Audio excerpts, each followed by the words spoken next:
Hello everyone, welcome to Tabletop Tuesday. Welcome. How you guys doing? Hopefully everyone's doing alright. We're going to be discussing some D&Ds. But before we get into that, let us get through our announcements. Announcement number 1, our sponsor for the foreseeable future, Shockbite Gaming Servers. Link is down below. And they do all kinds of servers like Minecraft, Ark Survival Evolved, 7 Days to Die. Fuck everybody. And servers start as $2.50 a month, and they go up from there. So have fun with that. Second announcement, we're always trying to assist our artists. So if you want to help our artists out, here are our links. Broken Looney and Yamak Arts. So there is that. With that being said, we have our friend and partner for this. CandidGamera. Hello. So there is that. So we're going to be talking some D&Ds while I putter around in the ocean. Hopefully I don't get eaten. That would be bad. Oh, yeah. Now, there were 2 questions that were brought up. One was brought up yesterday, and I think that was kind of a cool question. And it was gaming systems that we have always wanted to try, but it also made me think of another question on top of that. And that is gaming ideas that we always wanted to do. Or play you mean like... Okay, you mean like character ideas, or what kind of ideas? No, like general stories. Oh, okay. Because, like, for example, I have that one story that I've been wanting to, like, run for forever, but I swear to fuck, it's cursed. Sure. So, there is that. And so, that's one thing we can bring up, and I figured we could go back and forth with it, not just one of us talk for ad nauseum. Right. Things of that nature. So, I was going to let you take the podium, per se, first. For whichever system or game you ever wanted to run first, or play in first. I would say run or play in.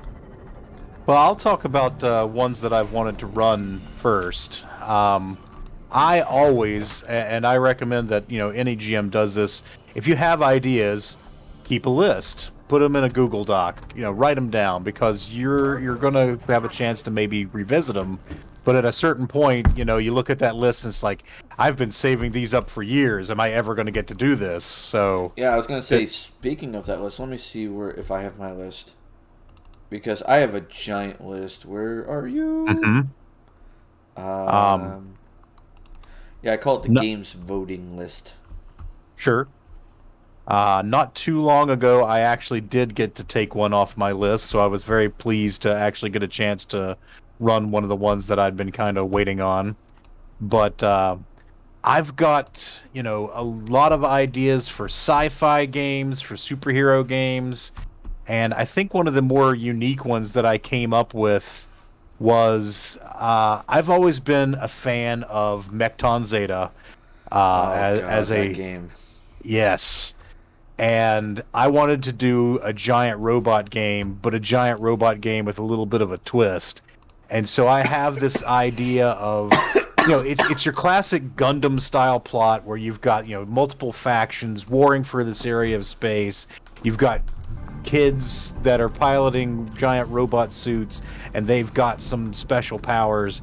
But the way I had sort of made it a little more unique is I've grafted on themes of basically a war between heaven and hell.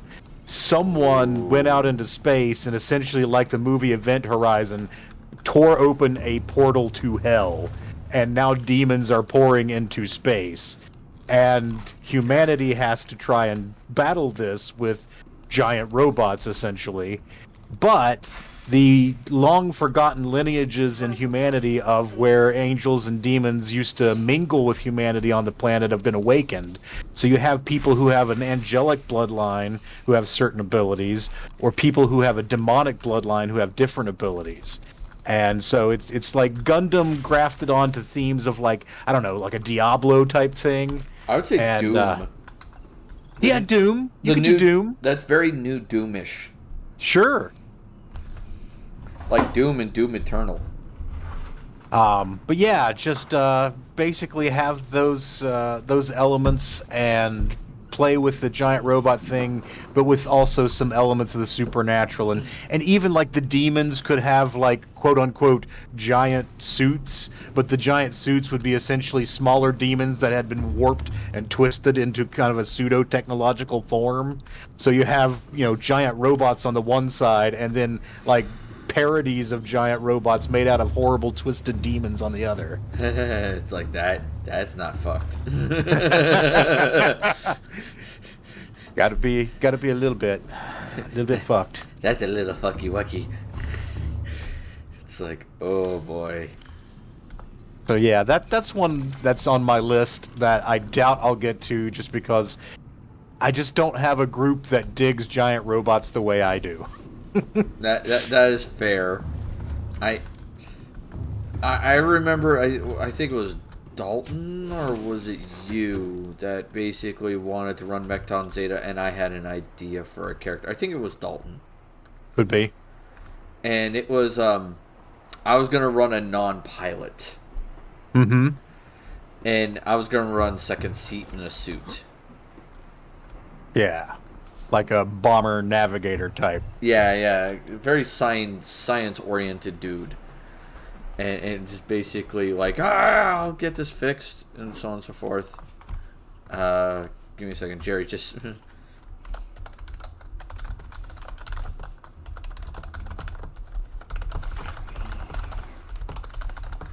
all right. Sorry about that. Inquisition messaged, and he was just like, "Oh, I'll get on in a bit." I'm like, "Dude, the time was missed."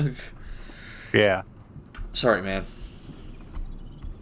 But no, you mentioned, like, say, the games voting list and things of that nature, and that was something I actually just showed, like, right here. My giant list of games that I have ideas for, and that's just the systems I know, and that's not even including the systems I just want to give it a shot. Sure. Like, I haven't even included Mechton Zeta on here. These are just the games I have ideas to run, Right. not just the games I want to play. You remember Rise Before Fall? That was the Aberrant game we were running. Yep. There was that. All the WAD games here are continuations of the King's Willow game. Mm-hmm. So I'll get into that in a bit, so on and so forth. But I mean, are you done with the Mechton Zeta, or is there more you want to talk about? I've that is basically the gist of the idea. Okay. I wasn't sure. I didn't want to be stepping on your toes.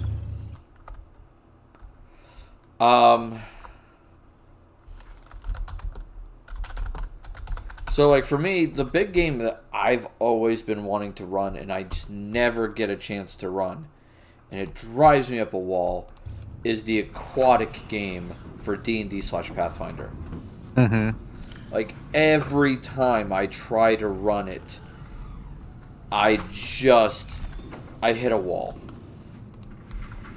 Like, either players just lose interest, or I don't get enough people interested in it, or drama occurs and the game implodes. Mm-hmm. Like, something happens, and it sucks.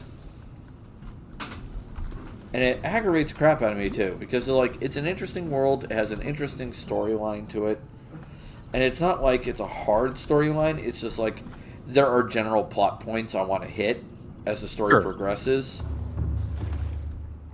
But it's just like, the first time I ran it, all the players wanted to do was just rob ships. And I'm like sitting there going, I mean, I did market it as the pirate game, and that was kind of dumb of me. But at the same time, it's like, there's a single country running around now getting cannons, and they're messing around with weird magical shit, and you guys don't want to take notice of that? You just want to keep robbing merchant vessels? I mean... Yep. Okay.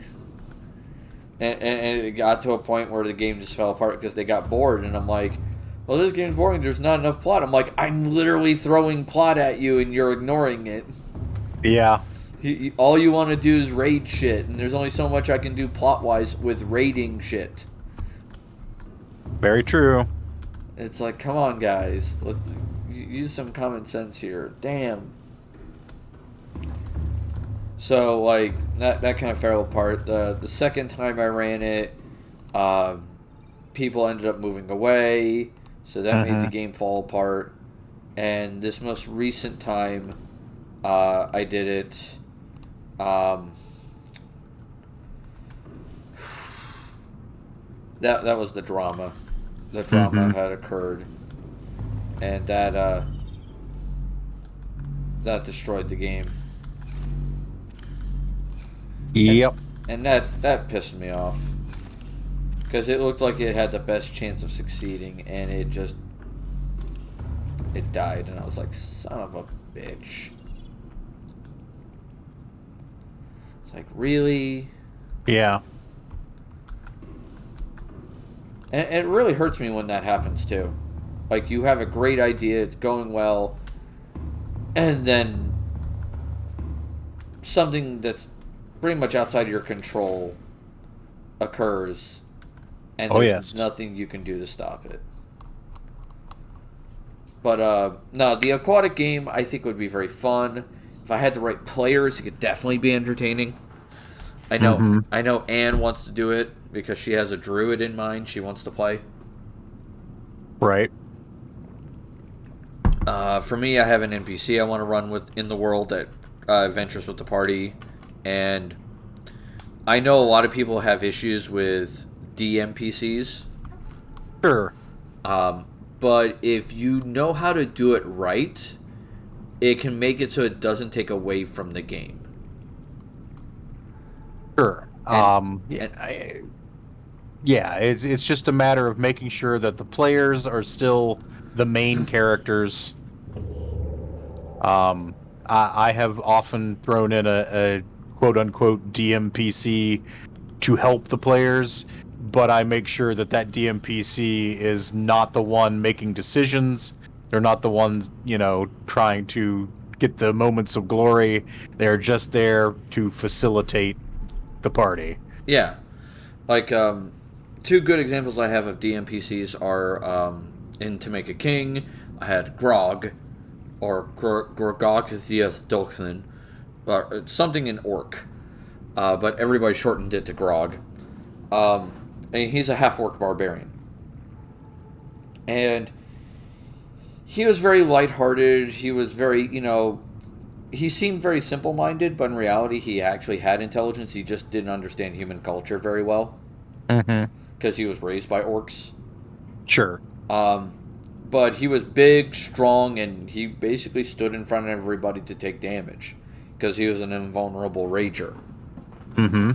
But he mainly was there to interact with other players, and he wouldn't start the interaction. He would always be there for them to interact with him.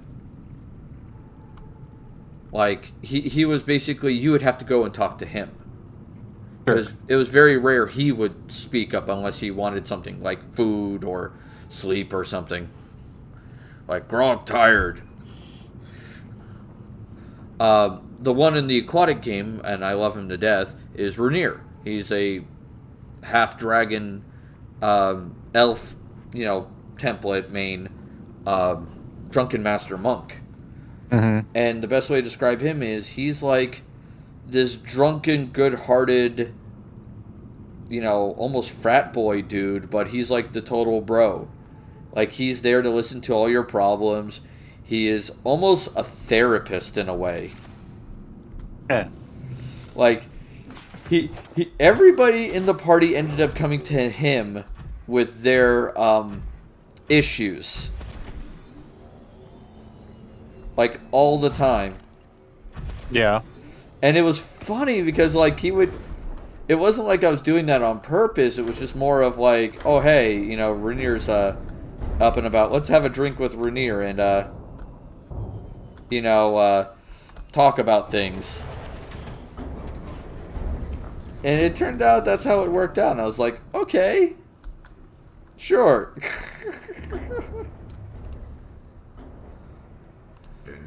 And so, like, that's a good example of a DMPC. Is like you have that, you know, people come to them kind of thing. Mm-hmm. So that would be nice. But the aquatic game is definitely something I would like to do as an idea. I never seem to nail it. Yeah. And that's always very frustrating. Yeah, especially, you've had several near misses. Yeah. Hence why, like, we joke that it's a cursed game with a cursed character. Alright, so you did Mekton Zato. How about another one? Let's see what you got. Let's see. I have had an idea in the back of my to-do list as something to run for years, but again, it's just a matter of never really having the right group for it. And this one's a bit of an obscurity, but there was a television show called The Adventures of Briscoe County Jr.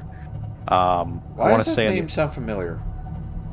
you may have seen the show. I think it ended up doing 2 seasons on one of the networks. It starred Bruce Campbell, and it was like a Weird West show where there was like steampunk technology and strange, like there was a time travel subplot. Um, so yeah, it had a lot of Weird West elements, and I was just like, that's the perfect thing to try to do with Deadlands, which is the Weird West role-playing game. Usually with a little more horror to it, but yeah, I just thought it would be a neat thing, and I have never run a Western game. Not even a one-shot. I have just never done Westerns. And so it would be a neat change of pace, and having the Weird West element would be kind of fun. this this town ain't big enough for the two of us. Yeah, absolutely. And that one is less fleshed out than some of the ideas. It's just basically, this is the hook. It's the Adventures of Briscoe County Jr. It's Deadlands, weird Western adventure. Let's go. And yeah, like I say, a lot of the appeal for me is just I've never done a Western. I've run sci-fi, I've run fantasy, I've done a lot of superheroes, I've done pulp, I've done horror now. But I've never done Western as a genre.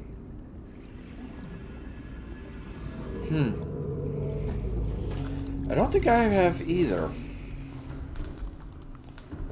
I think, like, no, I haven't. I think the closest thing I've ever done to Western is, like, the Firefly RPG. Oh, sure. Like the kind of like a space Western-y themed. Yeah. But that is like, I'm going to be brutally honest. The Firefly RPG, not really well written. Oh, the Margaret Wise production Cortex system one? Yeah. I was hoping it would be better, but it just wasn't. It just didn't hit, if you get my gist. Sure. Like, it had some good elements to it, but, like, the conflict system, how you had to resolve conflicts, just didn't work. And it was just like, ouch. It, like, the game really favored combat. Yeah, I can see that. And it was just like, it was really sad, because I was like, there were plenty of times where they used their wits, and especially in the show, Yeah. to overcome, their issues. And I was like, okay. Yeah, I'm always more happy with a clever plan than a long, drawn-out combat. Yeah, I was just like, okay, that's neat. Meh.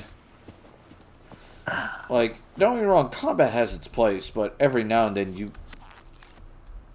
Like, especially if you're trying to force... Like, certain situations, yeah, combat has to be forced, but... because there may not be a talking solution in it. Yeah.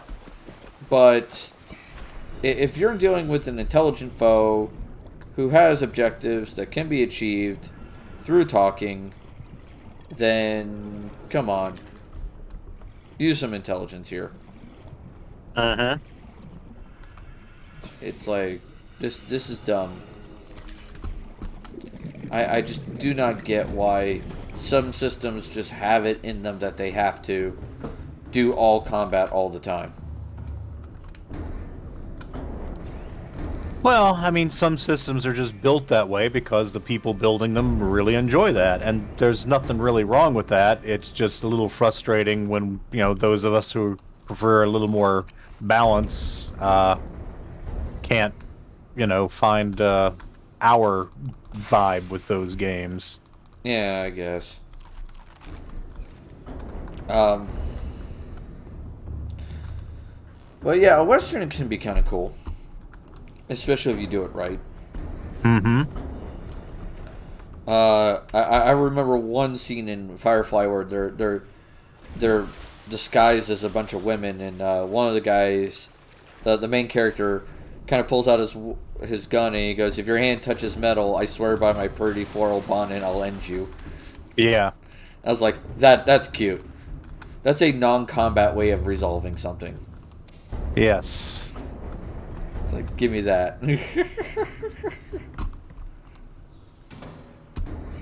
Oh, the fun of that. But Westerns do have their place. Especially if you do the environment right. Yeah. Because that is the key factor there. A lot of people don't do Western environments right. I've noticed. Mm-hmm.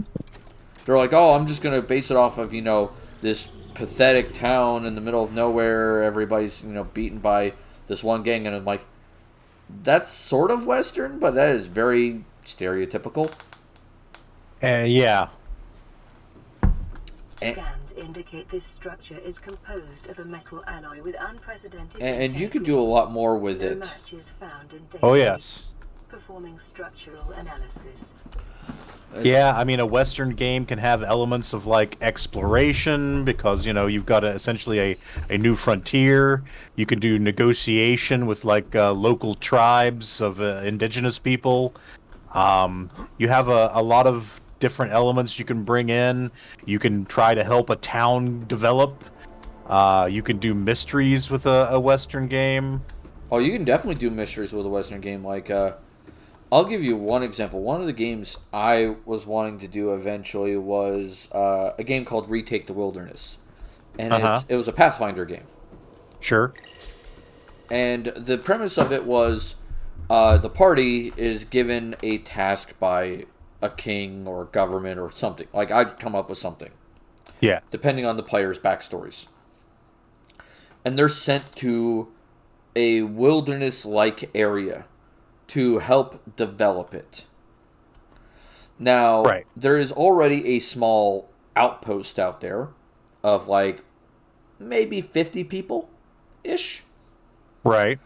Some of them are soldiers, some of them are traders, some of them are, standard farmers and shit. And it gives the opportunities for the players to do town building, which is something that appeals to some types of players. Yeah. It also gives them the option to go heavy into exploration because it's a big wilderness area, and I also was going to put a lot of old ruins and stuff from the local indigenous people who have been there since time immemorial, and they may not necessarily look technologically advanced now, but at one point they were. Something bad happened, and their people went, yeah, we're gonna kind of reject this idea because it caused really bad shit to happen before. And so we're gonna regress a little and then slowly redevelop so that way we are more mature. And know how to handle disabilities responsibly. That was their mindset. The local tribes were. Sure. It's no, we understand how this shit works. We just don't want to use it right now because we don't believe we can use it responsibly, and we are damn sure you can't either. Like, that is their mindset. And it's up to the players to prove that they can and all that jazz. So there's some diplomacy in there as well, which can be fun for some players. Some players like the social aspect of games. Sure. There's also the combat aspect, because there's going to be all kinds of heinous monsters running around doing things. Hopefully we don't have murder hobos decide, hey, well, fuck it, let's kill all the tribes. But that does happen on occasion. It can. So, I mean, that was kind of the idea I had that was similar to a Western. Unknown language. Right. Attempting translation. But I feel like that game could be fun if done well. But once again, I need the right group for that one.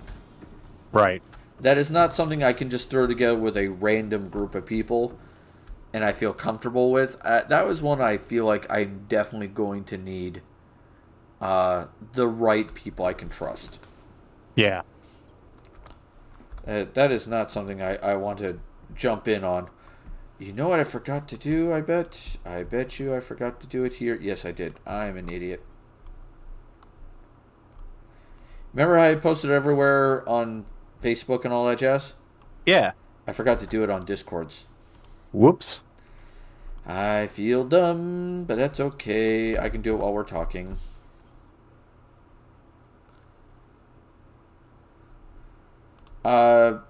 So anyway, yeah, so you talked about Western. I just brought up the one I was talking about. So what is the next one you wish to bring up? Well, I mean, veer off, I guess, into maybe games that I'd like to play. One of my favorite RPGs from back in the day is Torg. And I've never really played a game like Torg. What is Torg? That one I don't know. So Torg came out, I think, around 1990. The acronym TORG stands for the other role-playing game, according to sort of unofficial lore. But the other role-playing game. That's kind of a clever name. It's set on an Earth where basically you're part of the core reality of the multiverse, but there are these other realities that are aware of how the multiverse works, whereas core Earth isn't. And so the lords of these other realities basically fight amongst themselves for what they call possibility energy, the energy that sort of makes things happen in the multiverse. Ooh. And the thing is, core Earth, being essentially the most real of them, has the most. Now, in the original Torg, what happens is one of the lords, one of the Dark Lords, essentially tries to have his reality invade the core Earth, and the backlash of energy is so intense that it nearly obliterates his reality. So, several of the nastier ones get together and like, look, if we all invade core Earth at once, then the backlash will be spread out evenly and we could absorb it, and then we can start mining this energy from the core Earth. And so that's essentially what happens. You have these alternate realities invading Earth, and the way they invade is very cool. They will thrust their reality at ours in a particular area, and our reality will be partially overwritten. So, in the Torg universe, most of North America has been invaded by an alternate reality called the Living Land, where essentially you have primitive humans and dinosaur people, and so all technology in most of North America doesn't work anymore. When did Torg come out? 1990, I think. Okay. Go ahead and finish. There's something I'm going to bring up when you're done. Sure. Because I just looked it up and I was like, okay. Hey, baby bunny, welcome. But yeah, so these other realities have invaded Earth and kind of transformed parts of it to be more like them. And the player characters are people who have a natural sensitivity to possibility energy. And the way they have discovered that is when the invasion happened, instead of being transformed like the other people, like most people in the United States have been turned into kind of, low-grade savages who don't know how technology works. But the people who have this sensitivity to the energy aren't transformed. They remember how technology works. They remember who they are, and now they've discovered that they can manipulate this energy. So you essentially have multiple different campaign settings all on the same world, each of which has different laws about what will and won't work there. Oof. But the catch is, you as a player character carry some of your own world laws with you. So if I'm in the living land where grenades don't work, but I am a player character, I can still use grenades usually. If I like botch a roll, sometimes I can temporarily disconnect from, my own world reality, but you basically carry this little pocket of your reality with you, and it's a very cool idea. And I've played a lot of classic Torg, but then there was a Kickstarter a couple years ago for a new version, and I would love to play the new version because it's a fantastic idea. I love the setting, and yeah, I just haven't gotten the chance to play the new one. All right. But So- yeah, it's awesome. There's a video game now. You wouldn't have been down for it, all right? Because it was a third-person/first-person shooter, Okay. and that's not your bailiwick. I mean, third-person shooters are better than first-person shooters, but yeah. It mixes the two. Like, Okay. You can do either, but it was weird. The name of the game was called Firefall. It was developed by a Okay. company called Red 5 Studios, and the game was released in 2014. Uh-huh. It's gone now. It's been shut down, to my knowledge, I think. I'll have to look again. But to my knowledge, I think it was shut down. But what you just described, Torg was, Uh-huh. Firefall does. There's this group called the Chosen or something like that. I think that's what they were called. Gameplay. You went into battle frames, grants health regeneration, jump jets, gliding, blah blah blah. So on and so forth. The game was influenced by the game called Tribes. Firefall takes place in 2178 when an asteroid near Miz causes the moon's gravity. Caught by yours, predict to be a near miss, gets caught by the moon's gravity and crashes into the Earth. Plumbs mankind in the dark age known as the 9-year winter. Governments collapse. The asteroid had crystite. They used crystite as a fuel. They tried to develop faster than light travel using something called arc folding, which would allow them to like jump faster than light by going into another reality. Okay. And then what happens is, as it begins its first attempt, the large engines rip a hole in space and allows something called the melding, an extra-dimensional energy storm, to emerge. Unable to complete the arc fold, the arc light crashes outside Brazil, and the melding engulfs most of Earth, with the exceptions of some areas surrounding the wreckage of the arc light, which is now being used as a base of operation, and used to keep the melding at bay. Okay. So like the melding is like this extra dimensional shit that has come to Earth. Yeah, Interesting. the main antagonist is the Chosen, which appear to be humans transformed by the melding. There's also the Araneas, which are invasive spider-like insectoids, which are wildlife transformed by the melding. Okay.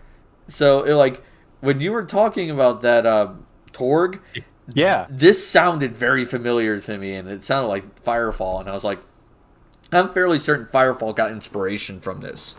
It's quite possible. Yeah. I don't think Firefall's continuing, though.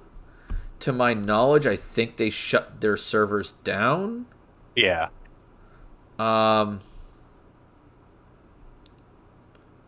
Yeah, the end has come. Yeah, the site's shut down, everything's shut down. they no longer run their game. So, But yeah, it does sound like they might have drawn a little inspiration there, and more power to them. Torg was always one of my favorite games because not just this is the setting interesting.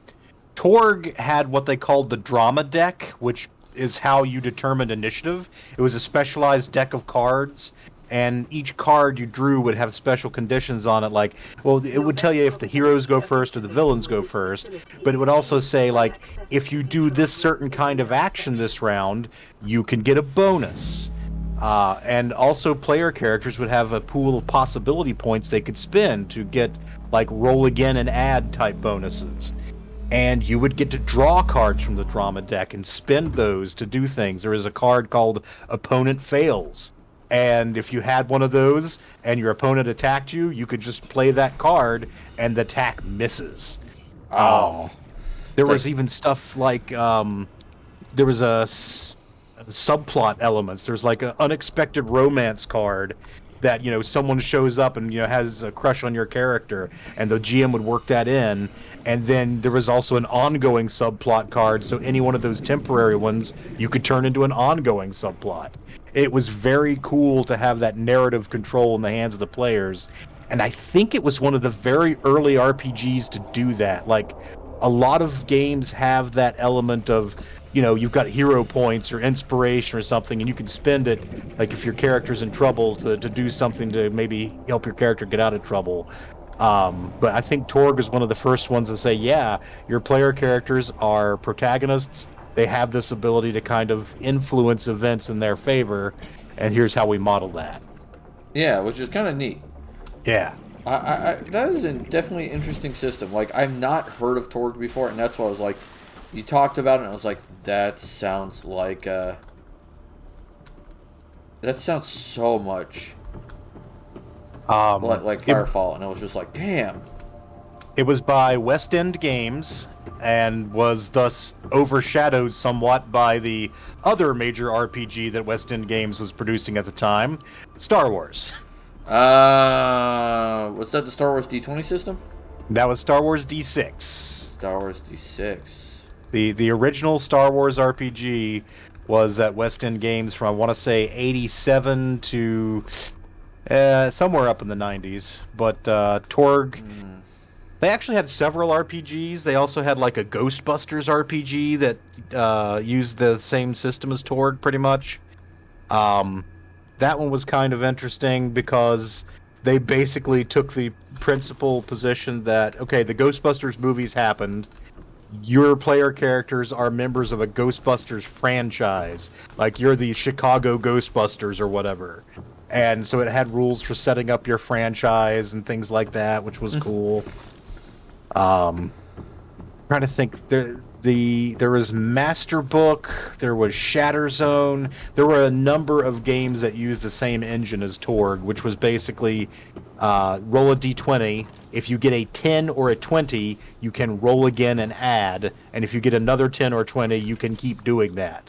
So normally you'd get like a value between 1 and 20, but if you hit a 10 or 20, you could get values theoretically in the hundreds as long as you kept getting lucky, or if you had possibilities to spin. Right. Dang. Yeah, it was fantastic. There were a couple of quirks to the system that people sort of did fan fixes for later on. In Torg, the margin by which you hit something, like if you hit something with plenty of room to spare, also helped your damage. Yeah, WoD does that. It wasn't based on actually the margin of your success. It was based on the size of your die roll. So the problem was, if you had a very agile character like a ninja type and you hit them, you had to roll really well to hit them. So your damage is going to liquefy them. They called it the glass ninja problem. And yeah, it basically could cause problems. But yeah, there's a new one they kickstarted starting a couple years ago. They have re-released most of the original Torg settings. I really liked the Nile Empire, which was the one that had invaded the Middle East. and it was basically a pulp reality. Uh, and each reality had its own world laws. So one of the world laws in the Nile Empire, because it was like this pulp noir type reality, is the law of seduction. And what they mean by that is no matter how good or evil a character is, there's a chance they can be talked to going to the other side. Oh, So your villains in the Nile Empire, you could persuade them to become heroes, but by the same token, heroes could be persuaded to become villains. oh, Um, that's horrifying. yeah. England was taken over by essentially a medieval sword and sorcery reality called Isle, and it had a full-fledged magic system, which was cool. Um, yeah, just all kinds of fun concepts. So essentially, I've always compared it a little bit to Rifts in that it's kind of a genre kitchen sink, but it actually has the genres sort of divided out geographically. So, sometimes you're in a pulp reality and sometimes you're in a medieval sword and sorcery reality, whereas in Rifts, you've got a party that consists of a dragon, the Silver Surfer, and a, rogue scientist. Oh, 1 second. Damn it, Squiggly, for fireballing my tavern. Squidgy fireball our tavern. Oh, well. God damn it. Just have to rebuild it then. I keep having to rebuild it. I just noticed also in Subnautica one of my mods might have been fucking the game. Whoops. So I deleted that one mod. It's not the end of the world. I'm just hoping by deleting it, I fixed it. Yeah. No, I can't scan it. What the hell? But yeah, Torg's engine was really cool. I had a friend who ran a bunch of Torg for me and the rest of his group, and we really enjoyed all of that. He also did hacks of the Torg system to play other games. He built a really good Dragon Ball Z game out of Torg. Which Okay. was a blast. I bet you that was fun. Oh yes. We actually did several iterations of it. We did a lower power one that was more like Dragon Ball. We did a couple that were alternate versions of DBZ. I remember one where basically, Goku doesn't exist in this world, but our characters are, in some cases Saiyans or half Saiyans, and Vegeta shows up to recruit us to go fight Frieza. And we go to do the Frieza fight, and we were battling no. Frieza. Frieza transforms into their second form, and Vegeta does that thing where he hurls up the energy ball that simulated Moonlight to transform into the Uzaru form, and the GM has Frieza sort of reflexively send out a Destructo Disc to cut off my character's tail mid-transformation so she doesn't have to deal with, giant apes, which are kind of a pain. Oh, yeah. And I keep saying she, Frieza is he. But I asked the GM, okay, well, we've talked about how the Super Saiyan transformation works, where, it's going to be a moment of rage. When I'm in this mid-transformation and it gets cut off, would that possibly be a trigger? And he's like, yeah, it could be. Go ahead and roll. So I roll, and I transform into Super Saiyan when Frieza is on Form 2, and then Frieza has to immediately skip to Final Form, skipping over Form 3 entirely because it is just not going his way. Nope. Which was really fun. Oh, yeah, I bet. It's like, oh, shit. Surprise candies. What the fuck is going on? Like, this thing's acting like I've been in here. It's weird. But yeah, it's like, I fucked up. I've done goofed. Whoopsie. And then the GM, did some original stories later on after we parted ways from Vegeta. He contacted us again and told us about this planet where someone was experimenting with Saiyan DNA and injecting it to make super soldiers.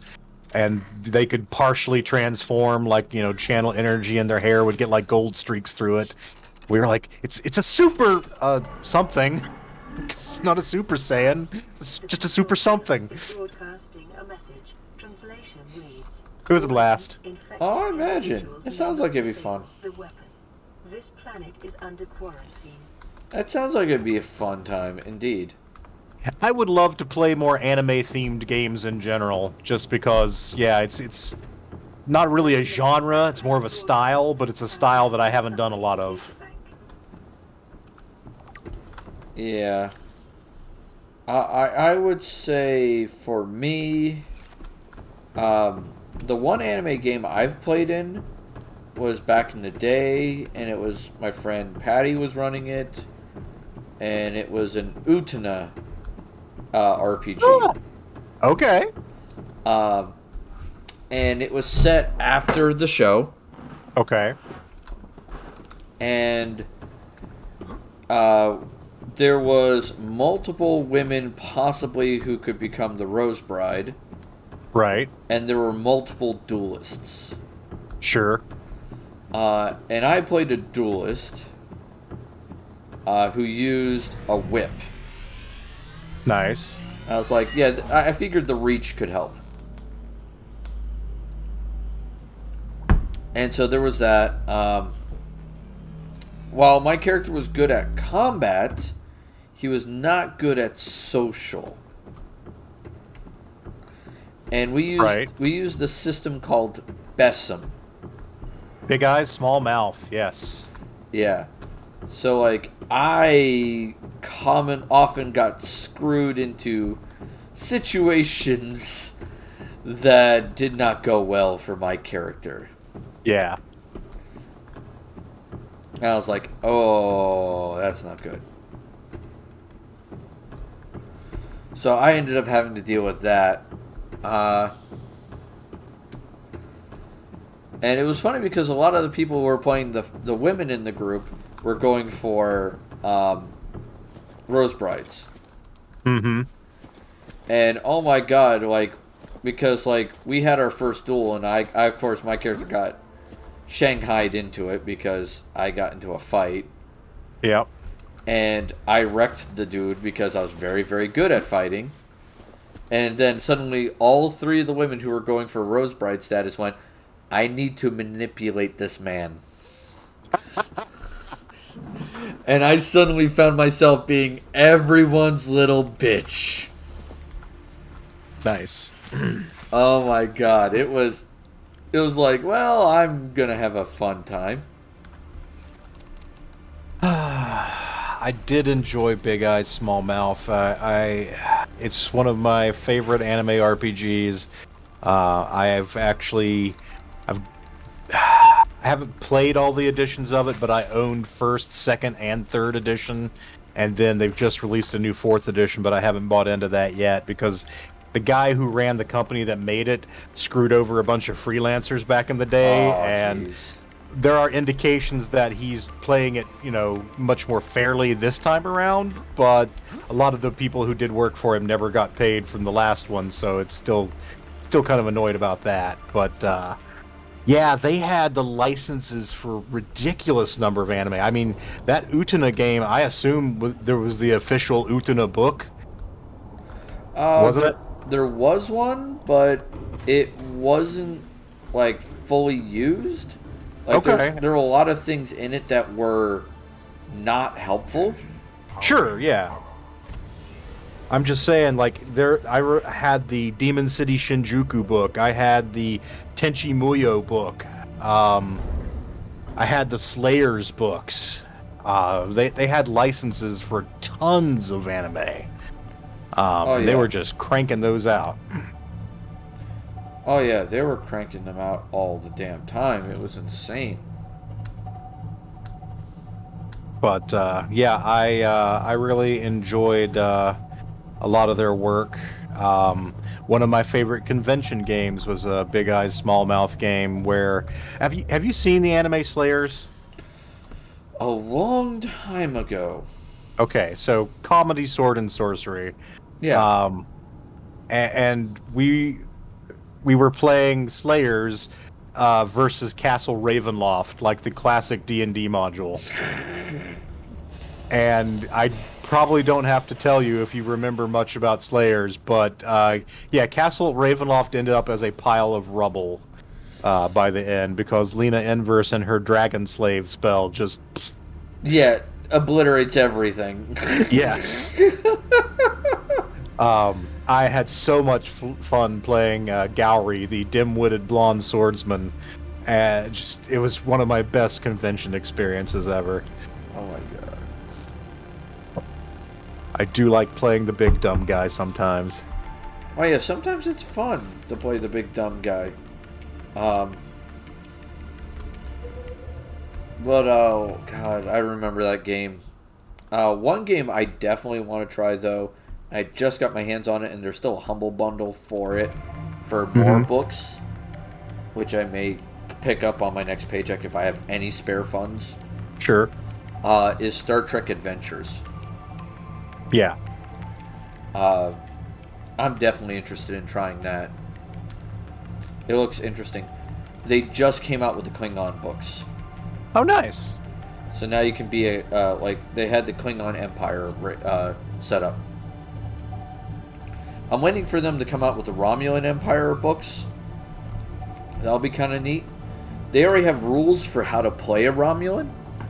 So that's neat. Because let's be brutally honest, biologically, Romulans and Vulcans are the same race. Yeah.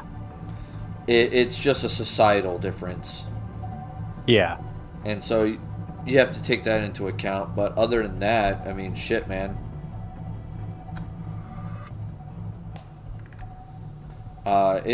I feel like it'd be fun. And the way the system seems to do ship combat is definitely interesting. It gives everybody something to do. Mm-hmm. Which I noticed in a lot of other sci-fi systems. Yes. Was always a problem. Yeah, it is a very common problem with sci-fi RPGs that it's like, well, the pilot's doing something and the gunner's doing something, and everybody else is just kind of sitting there with their thumb up their ass, which is not great. Most of the sci-fi games that I am aware of that are like currently for sale are aware of the problem and have taken steps to deal with the problem. So, you know, you have somebody piloting, somebody on guns, you've got somebody doing damage control, you've got somebody working sensors. And that way you do get stuff for everybody to do. I would say the best system I've ever seen for sci-fi ship fighting, and this is saying something because the rest of the system is not great, is Starfinder. Oh, okay. Like, if you look at what they do, it bases it off of skills. Uh-huh. And different skills bring different things to the table. Like, the gunner is just straight up base attack. Sure. Like, whoever has the best base attack plus dex, essentially. Which makes sense. Yeah. Then you got the pilot, who there is a skill for piloting, so that makes sense. There's medical, keeping all the crew alive. Mm-hmm. So you're always running around doing that. The engineer is constantly keeping the ship going, keeping it alive. So there's that. And you're making like quick little makeshift repairs and everything. Yeah. And that's always cool. But the social character is the captain role.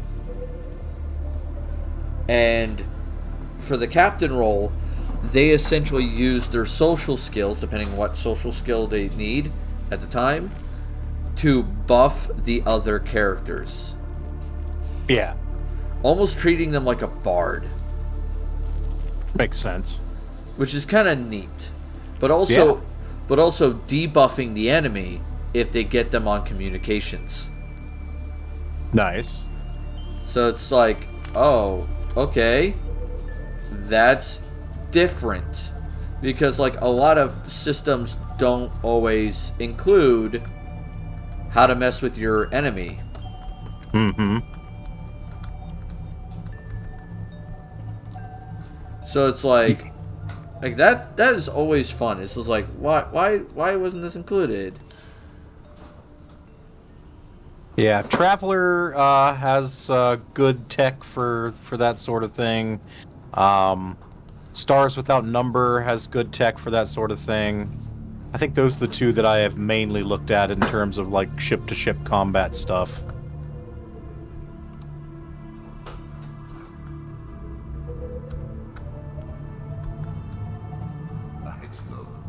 Yeah, and that's always been a problem with, like I said, sci-fi. It's always ship to ship is the problem, and it's Yep. so much of sci-fi. Well, it can be. When I did my most recent sci-fi game, I asked people to rate like different elements of science fiction as to how interested they were, and almost everybody was like, "Yeah, we don't really care about ship-to-ship combat." And I was like, "Okay, I can kind of work around that for the specific game that we're doing, and we don't have to worry about that too much." Thank you, Red Panda, for the lurk. Have fun. Let me write that down real quick. Alright, so that way I don't forget.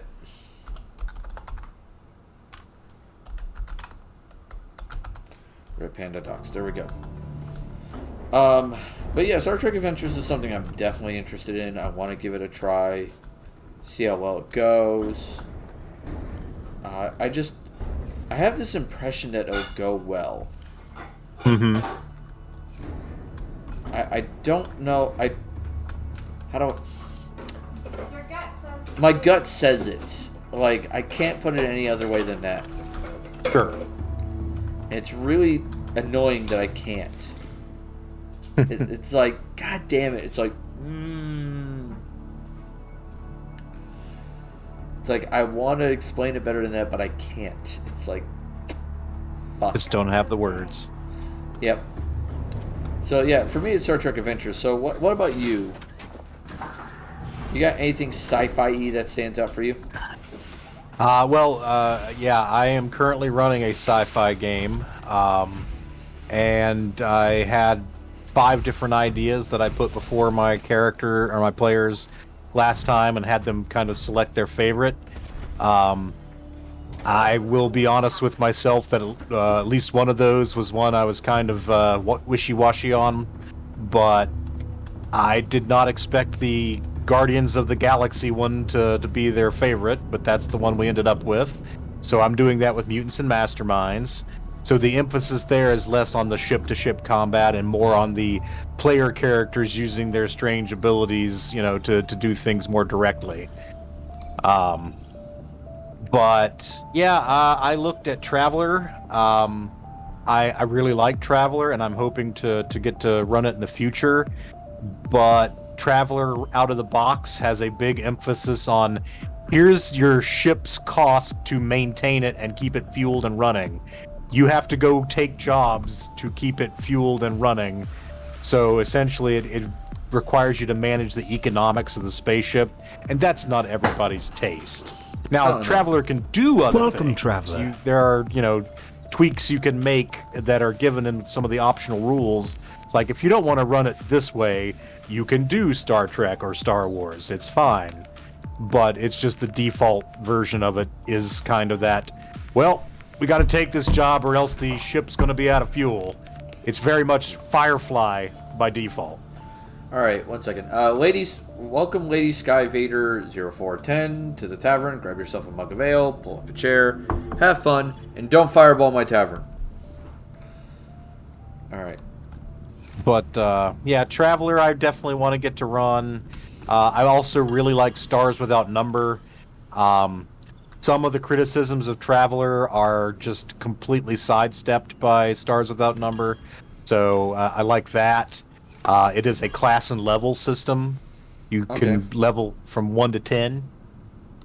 And you've got different very basic classes like Soldier Guy and Skill Guy, and I forget what the third one is, but they basically have 3 basic classes that you can be, and it's like playing old school D&D but with a better skill system. Yeah, which, that helps. It also has a... I was go going to ahead. say, especially when the system is, lackluster when it comes to classes. Well, I mean, it's simple. I won't say it's necessarily lackluster, but it's basically there are different kinds of sci-fi heroes. I think the third one is like the psychic, I want to say. So either you're going to be someone who's defined by their powers, someone who's defined by their skills, or someone who's defined by how many people they can kill with a plasma rifle, which is reasonable for kind of baseline sci-fi. Oh yeah. Now, what I will say is that it comes with a whole bunch of other supporting books that you can get. I recently picked up one called Codex of the Black Suns, which is basically, if you want to do space sorcery, here's space sorcery for you. Space magic. Yeah, and it's not just like a space wizard. There's a class that's literally Jedi by a different name. If you want to do like the Force and be a Jedi guy. There are like space Cthulhu worshippers if you want to go kind of like a dark, horrible things lurking in the stars kind of concept. So Sorry. I was going to say just they have options in other books and supplementary material, but they keep it simple for the main book. Papa Popo, hello. Hope you're having an amazing day. I'm sitting at work. We'll have you tapped up. Have a great day at work, man. Hopefully, your work goes well for you, dude. Yeah, the different styles of magic in a sci-fi setting helps, especially with, so many different worlds and everything. I would have to agree with that, Gamera.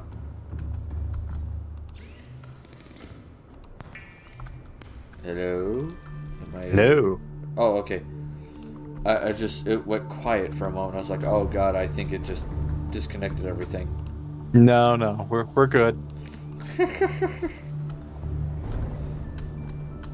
Sorry about that. But no, yeah, the different styles of magic in a sci-fi setting though works because, like you said, you had the Cthulhu worshippers, you had the Jedi by a different name. I'm guessing you had the more traditional style, like D&D style magics. Absolutely. That is one of the options that they present. Yeah, I think the magic book presents, like, I want to say 8 different classes that have some kind of supernatural abilities. 8? Yeah. Dang. That's kind of a lot of different systems. Why? They all probably have their different strengths and weaknesses. Yeah, and certainly if you were running a game, you don't have to use all 8. You could just pick one, or you could pick, a couple. Especially if you want them in conflict. Yes.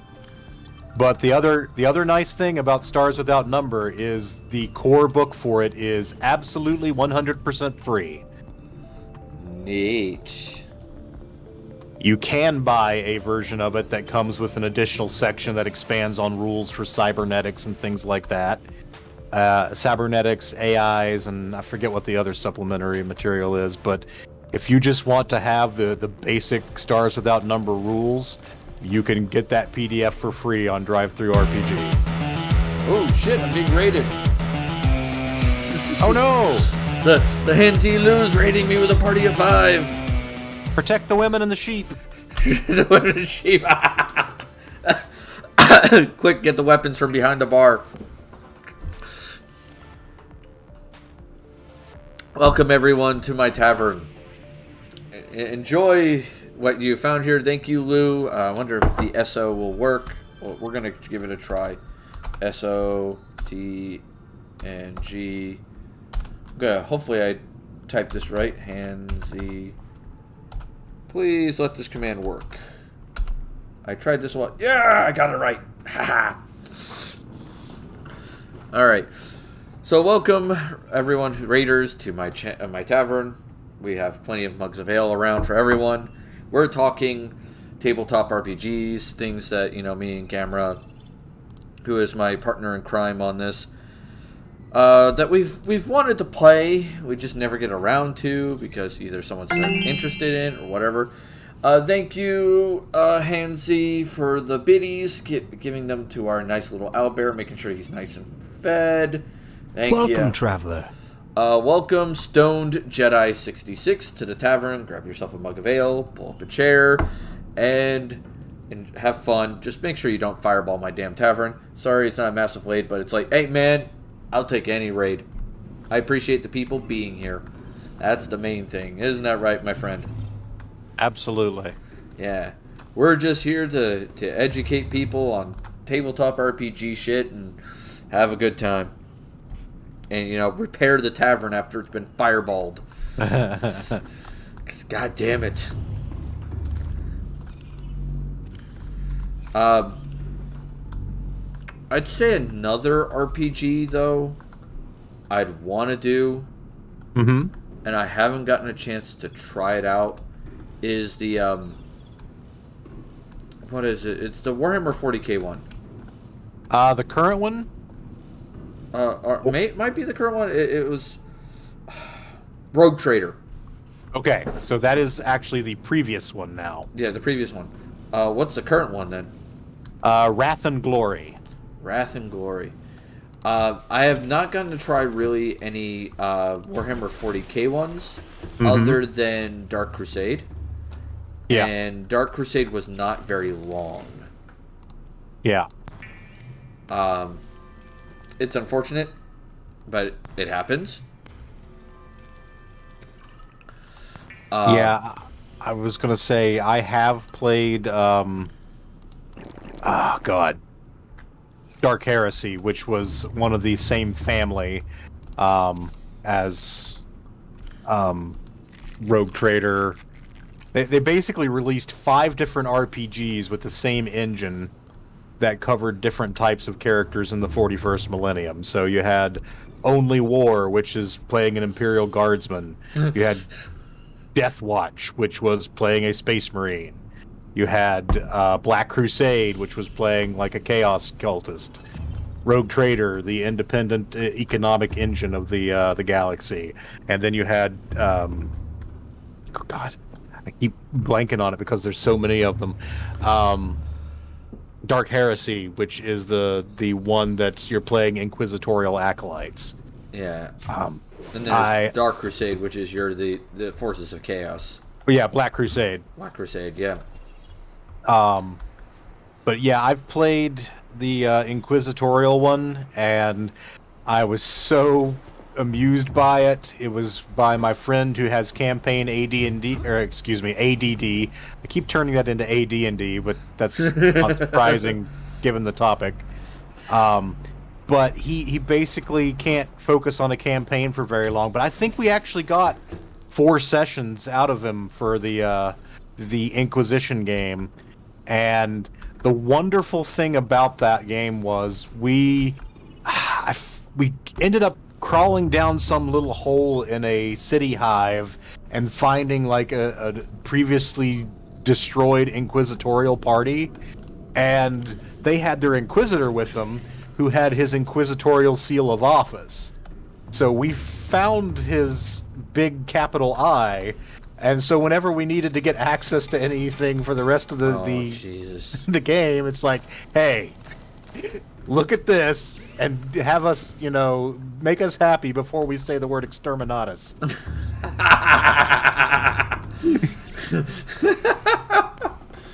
Oh, God.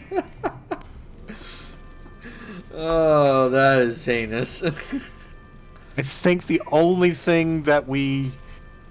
person that did not fully work on was we actually did have contact with a Space Marine commander at one point, because we were really trying to get this planet blown up, because we knew that it was just filled with horrible things. So we were trying to literally get him to exterminatus the planet, and he was like, I'm gonna, make my own decision there. You guys are cute, but we don't answer to the Inquisition. That's adorable. I would honestly like to play the Imperial Guard one day. That would be kind of fun. It's like, we are the Imperial Guard, and it's time we started acting like it. Yeah, if I recall correctly, like you could each get like different specializations. So maybe one of the characters would be like the medic. One of them could be the comms guy. One of them could be the flamer guy. Oh yeah. Because that's what you need to be the Vox guy in that. Because that wouldn't go horrifyingly bad. I want to be the fire guy. This is my Flammenwerfer. It werfs Flammen. Werfs Flammen. Yeah, you just don't be on the the giving end of it. Oh my god. It's like you do not want to be on the giving end of this thing. Nope. Alright. I need to make one more reactor rod. But yeah, that would be a fun game to play. I mean, I still have a bunch of 5th Ed and Pathfinder games I definitely want to run. Sure. Wild Island is definitely one of them for me. Yeah. And that's a heavy exploration game. Like, sure. Heavy. That or correction, it could be exploration or survival. Right. It depends on the party and how it goes. Right. Because and the whole party has to agree. Yeah. Because that's the problem I had last time. We had a couple of people who just did not agree. Yeah. And that ended badly. And I was like, oh, come on. Yeah, you want all your players on the same page, or else it just doesn't work. Yeah, it goes very poorly. But speaking of D&D and Pathfinder, one of the things that I'd really like to run for a short campaign engagement, or theoretically short, is I've got a bunch of Goodman Games has produced sort of 5e updates of several classic D&D modules from like 1st edition and basic. And it's like, classic dungeon crawls, like Expedition to the Barrier Peaks. I would love to run one of those for a group. Just a classic dungeon crawly, explore, get out your graph paper, find out where the traps are, try to exploit, these things. It's been a while since I've done one of those. I love that shit.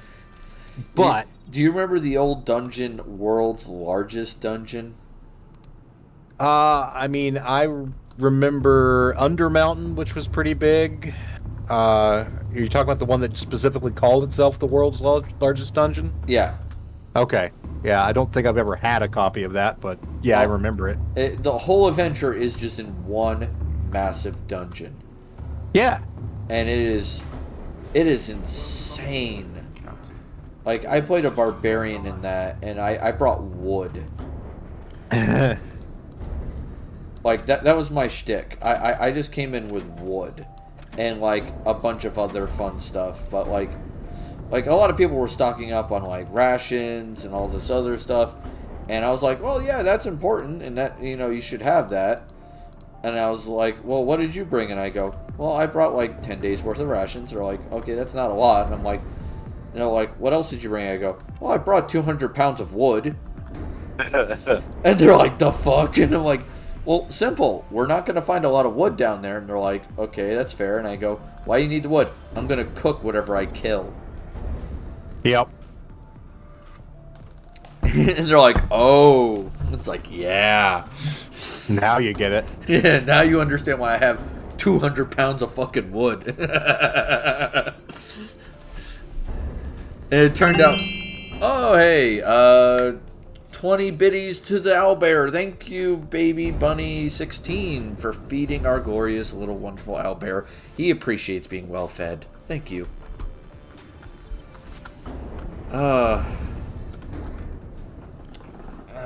And it's a lurk. All right, we appreciate lurks. Thank you. But yeah, I would just love to do a classic dungeon crawl, but the group I have, I think out of my 7 regulars, I might have 2 people who were down for that, maybe 3. And it just, yeah, it's not something that most of my group would enjoy. It's definitely kind of more of a role-play light type game. Yeah. And a lot of my characters want, a lot of my players want more role-play and more story. And it's like, I understand. I enjoy that stuff too. And you can have story and roleplay in a dungeon, but I do like the purity of just like, okay, let's kick down this door. All right, it's a 20 by 30 room. Put it on the map. Let's search it. All right, next room.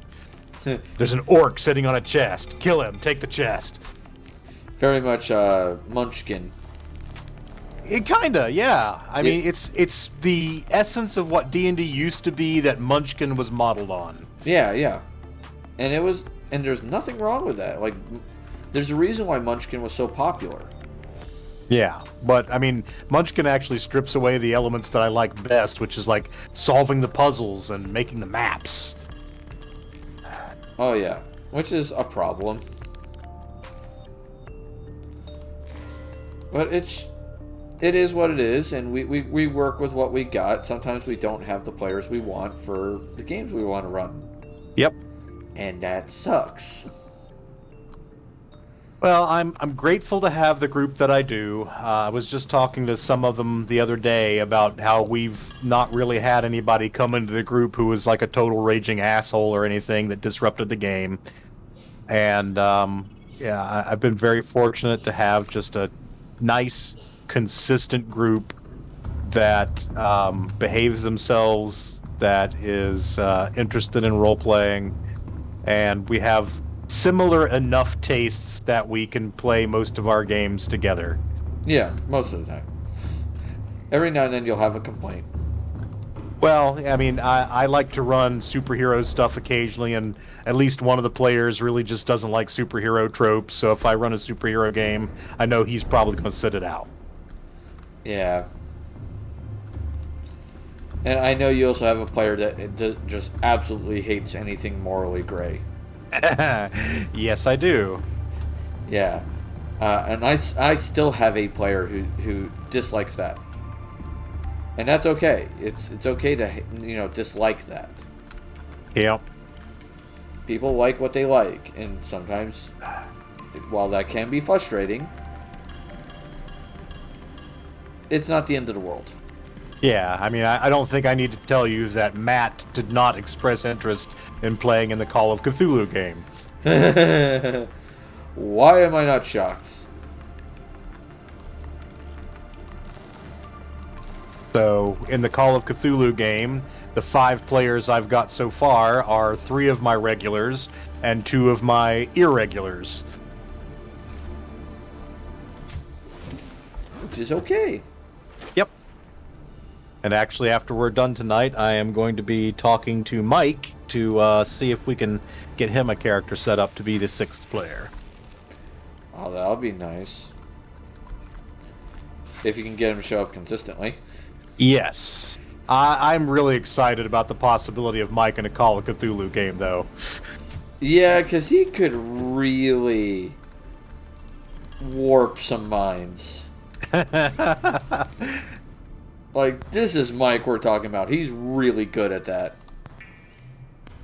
I think of all the people I have in my game, Mike would be the most likely to, like, okay, well, technically this Elder God's not going to kill me right away, so I could talk to it first, right? And that's interesting, because it gives me the chance to roleplay said Elder God. Yeah, there's only a couple that you just can't roleplay. Yeah.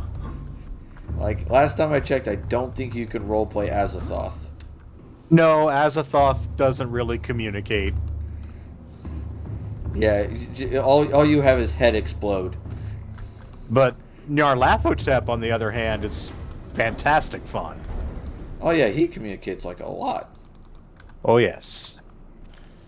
So, I mean, that would be great for communication. Oh, what else? I'm trying to think of other games that I really wanted to do, but I just never got around to doing. Let me look at my list. Because, goddamn. Because I have my list also in vote and alphabetical. Mm-hmm. The Zelda game. I remember you talking about the Zelda game. Yeah, that would be fun, and that touches base on the dungeon crawl thing. Sure. Because Zelda has dungeons with puzzles and shit. Yep. And that could always be fun. It's just like, oh, hey, you got to figure out these puzzles before you get out. Dude, if the first dungeon is the water temple, we're out. Like, fuck this shit, I'm out. Exactly. Fuck it, we're all drowning. Ain't nobody got time for that shit. Oh, God. Oh, the water temple. Yeah, I don't think anybody has time for that shit. Like, goddamn. Now, let me rephrase this. If it's the water temple from the Super Nintendo game, that's not that bad. Fair enough. If it's the water temple from Ocarina of Time, fuck that noise. Unless it's the Master Quest version of it. Have you ever played Master Quest? I actually owned it, but I never played it. Okay, so Master Quest essentially rewrote all the dungeons. Okay. To where their puzzles are all different. I thought it theoretically was supposed to have made them harder. It did. It did make them harder by a lot. But here's the funny thing. In making them harder, like, I can beat Ocarina of Time in about a day. Okay. If I sit down and buckle into it and just go at it, I can beat it in a day. I don't get all the gold Skulltulas, but I get everything else. Alright, that's about the only thing I don't get in a day. Right. If I go for all the gold Skulltulas, I could do it in 2 weeks. Sure. Ish. Alright? Master Quest, when I had it, because I had it for the GameCube, took me 4 months to just beat. Wow. They made the puzzles that much harder. And I loved it. It was great. But here's the thing. They made this water temple 1,000 times better. Okay. Because you remember the water temple, you had to like water up, down, middle, down. Like you had to raise and lower the water like, what, 7, 8 times? I forget, but yeah, it was basically an obnoxious nightmare. All right. In Master Quest, it's water goes all the way down, water goes to the middle, water goes to the top, and you're done. Okay. That's it. They made it way fucking simpler. I actually beat the water temple in 2 hours. Nice. Like, and it wasn't like hair-pullingly frustrating nightmare. Like, they actually made the water temple better, and I was like, yes, more of this. Cool. I'll put it this way: out of those 4 months I played Master Quest, Ganon's castle, the final castle, was one of those 4 months. Okay. It was just that frustratingly hard. Like, there were plenty of times where I had to, like, walk away from it and go, I'm done. Like, I don't want to punch my TV. Yeah, I don't want to hurl my controller through the television. It's like, fuck this. But I was like, I was having fun, but I was just getting so frustrated. It's like, I know my limit. I need to walk away. I was like... Always an important skill. Know when to walk away. Yeah. It's one of the reasons why I know I don't play the Dark Souls games. Yep. Because I know, for the most part, I just can't deal with those. The only one I'm even remotely considering is Jedi Fallen Order. Mm-hmm. That's the only one I'm even remotely considering. But I do have Neo as well. And that's kind of way on the back burner. It's like a Japanese Dark Souls. Okay. And the only reason why I'm considering is I got it for free. Right on. So I'm like, do I want to do this? Is this worth doing? Could be fun streaming. It'd be one of those things where if somebody really wanted me to play it, I would probably play it. If someone did it for Wildcard Wednesday, I'd probably do it. But we'll see what happens. Like, if someone spends the 5k channel points to do it, by all means, I'll do it. Right. See how well it goes.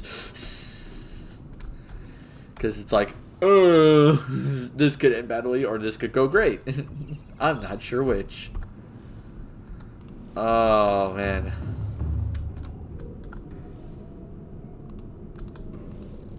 What the fuck? Okay, let's just... Alright, this is weird. Alright, but yeah, the Zelda game was definitely one I wanted to run, and I've been wanting to run badly, but just have never gotten a chance to play it, and the NPC I would run with it is a fairy. Oh, God. Hey, listen! No, I wouldn't do, hey, listen. I'd go, hey, dumbass! That's a little less grating. Yeah, just a little. This is like, wait, what? This is like, yeah, the pissed off fairy. and my wife has made it a point that if she gets her hand on the fairy, she's putting him in a jar and shaking violently.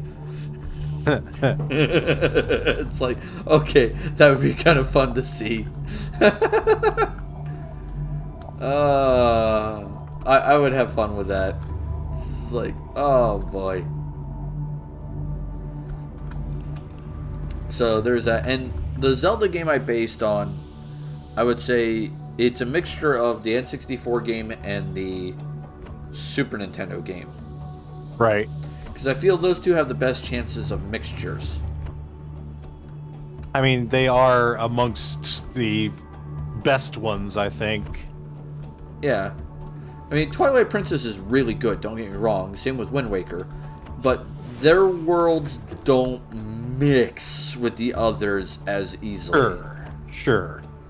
Twilight Princess maybe, but then there's the whole Twilight Realm, and that could be fun to explain.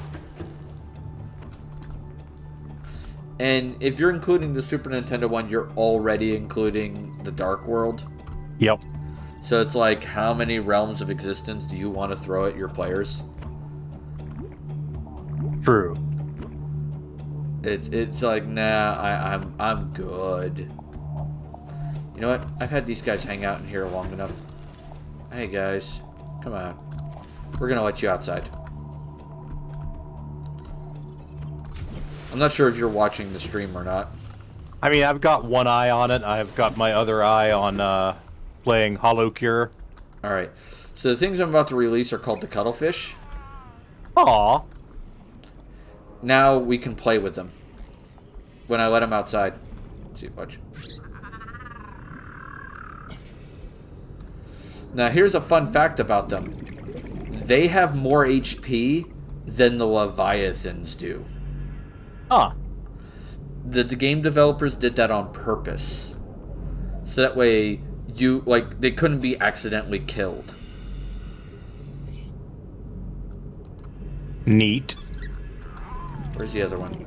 Okay, there's command to follow. Where's the other one? I know I released a second one. Where is he? Is it you? No, that's command to follow. There's a second one around here somewhere. I released him. I want him to hang out at my base. Where did he go?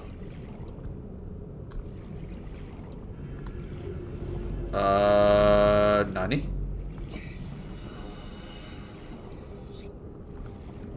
Okay. Oh, I see you got another Stream Elements Hello Fresh ad. I've gotten used to it. I let it go. Oh, wait, there it is. There you go. Stop falling. Hey, buddy.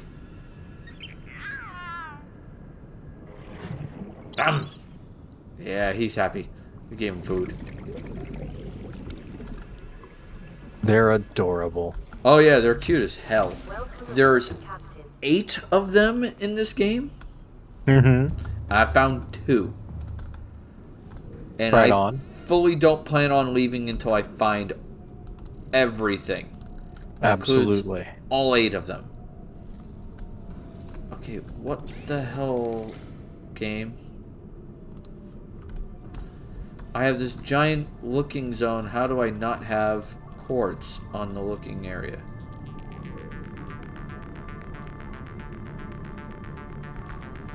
This is weird. Okay. Just leave it be. Oh, I was gonna say, where's my Seamoth? Where's Fred? But yeah, the Zelda game was definitely something I wanted to run at some point. I started in 3.5 back in the day, and we played it for a little bit, and then it just kind of fell apart. Just players stopped showing up. And that happens. It does. I mean, people move away, they get jobs that change their schedules. It's one of the more challenging things about being a GM. I mean, one of the things that I get the most compliments about from my group is my ability to schedule, because herding cats to actually make the game happen is a big thing. And I try to schedule, months in advance, like here's the weekends we're going to be playing. So they know, how to make time for it. Yeah, and that is impressive. I try to do the best I can, but I also try to keep my schedule flexible. Mm-hmm. Like, I very much try to be like, okay, we alternate every other weekend. Here are the weekends that we have game, but if you can't make it, hey, let us know ahead of time. Sure. That kind of stuff. And it works for the most part. It's just sometimes I get people who they suddenly lose interest and they just drop. Yeah. And that's unfortunate. Yeah, you'll have that. I mean, not really much you can do other than, do your best. Yeah, I'm very tolerant of people who have a conflict that come up. As long as they tell me, I understand. If someone needs an accommodation, like, hey, I'm going to be out of town, can we either NPC my character or give my character an excuse to be off somewhere? Totally fine with that. I will say the only thing that has ever pissed me off as far as gamer attendance is if I got ghosted. And that's very rarely happened. But I've had that happen on occasion. Yeah. I've had one of your players currently, or one of your off players, who's done it. And that is Mr. Mike. Yeah. He has this unfortunate bad habit of forgetting to tell people things. I mean, yeah. And I get it. He gets busy and he forgets things, and that happens. Sure. It's just like, damn, dude, I really wish you would do better. I mean, he's such a fantastic player otherwise, and fun to have at the table. It is. I know. It's just like, fuck, man.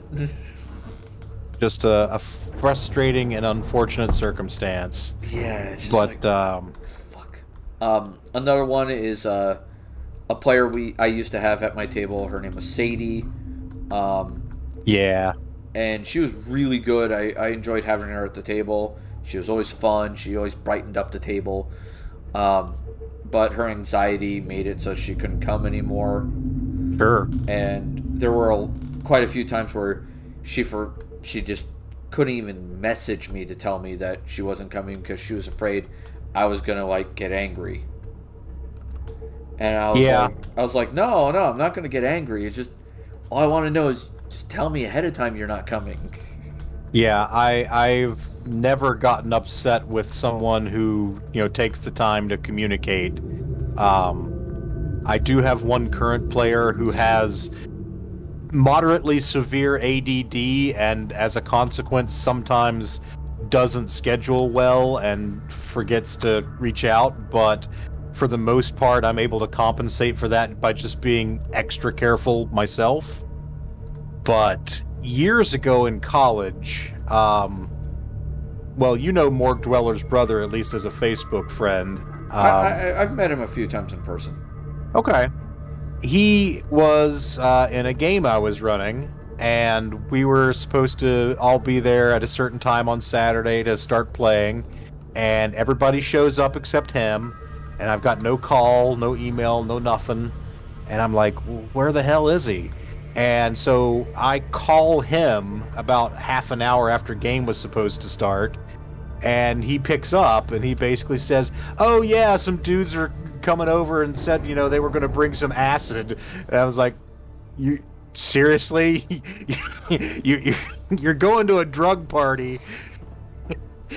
And this was not even something, if that was your priority, fine, just call me and let me know.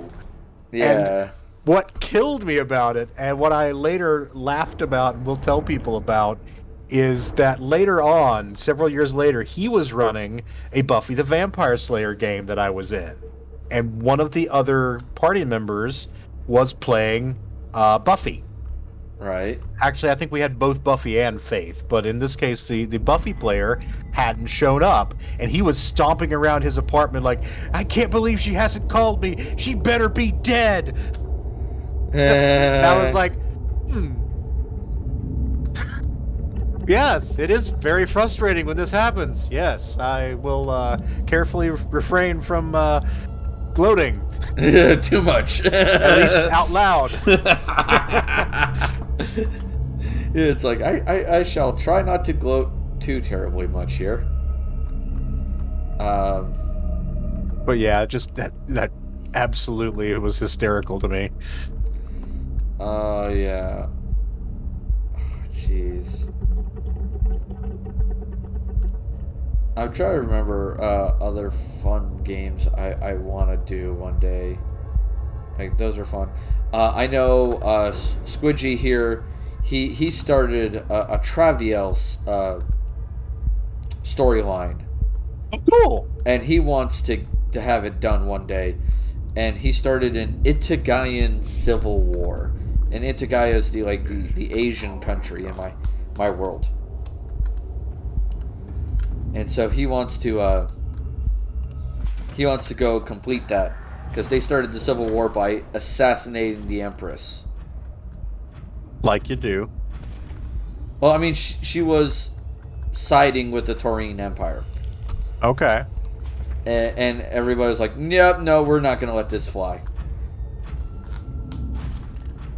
It's like, this is not going to be okay, so we're going to stop this now. Gotta nip it in the bud. So they brought it up to her and had to kill her handler, and then all kinds of fun shit ensued. I'll bet. Because people broke in and said, "Oh god, the Empress has been assassinated. My previous character Shenkobo will be Emperor if I have anything to do with it." Yeah, Squidgy is trying to have that happen. And good luck to him on that one. Yeah. It can happen. It is a possibility.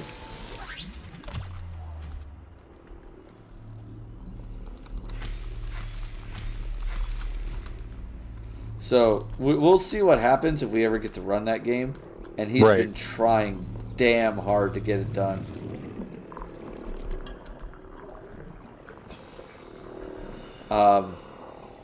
So there's that. Let's see. I'm trying to think of other Traviel games. There's the Taurine game, which I still have not run yet, where the players are part of the Taurine Empire. Mm-hmm. And see how that works out, because that'll help me flesh out the Taurine Empire better. Sure, yeah. And I feel like that could be entertaining to see what happens.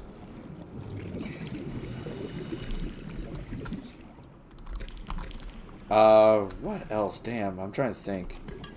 There was that one. We did the Dragon one. I've done the Planar Civil War one to completion at least once. I'm trying to remember the others. I think that was it. Because they formed a hat trick of creating new games in Traviel. They created 3 adventures. I'm trying to remember what they were. Civil War. Oh, the Academy game and the Taurine focus. The Academy game was if they were... Oh, thank you, Not Sure, for the check-ins, by the way. I appreciate it. The Academy game is...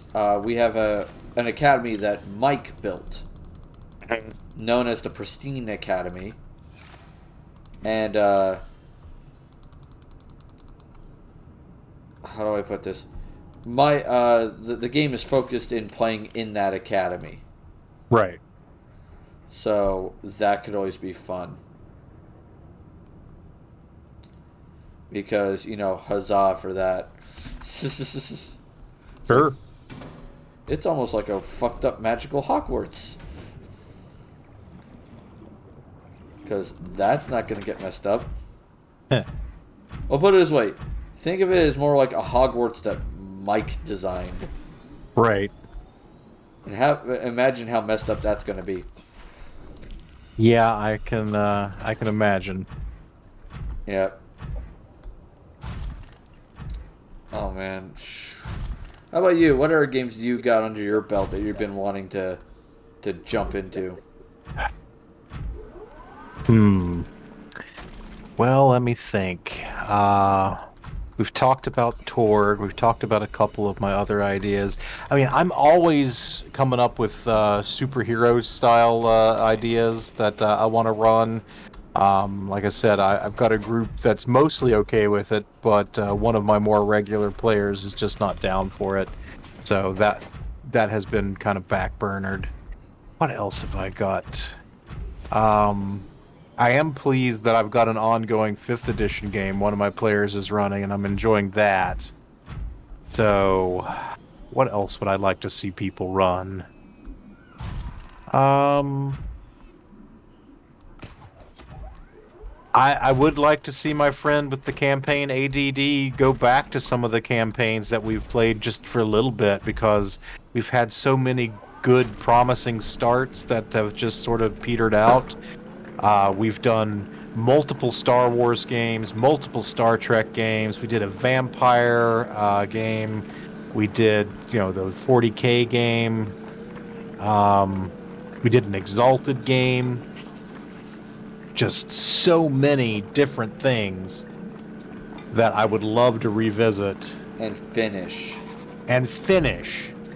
It's honestly sort of his fault that I'm running Call of Cthulhu right now, because he started running it, he got 2 sessions in, and then the players were like, hey, we want some more Call of Cthulhu. And I was like, that probably means I'm going to have to run it, because he's moved on to something else. It's like, damn it. But I'm having a blast running it, so it's not like a horrible burden, but it is just like, come on, man. Can you please finish one game, please? Yeah. I beg you. And he's done some really interesting ones. Like, I honestly think this one was mostly homebrew. He did a game where... Are you familiar with the concept of horror host? Like Elvira? Yeah. Okay, so he did this game where essentially all the characters were characters on a horror movie host television show, and the concept is that there's a dimension of terror and things try to get out of it, and the way you contain them is by making fun of them in the form that they have appeared in movies.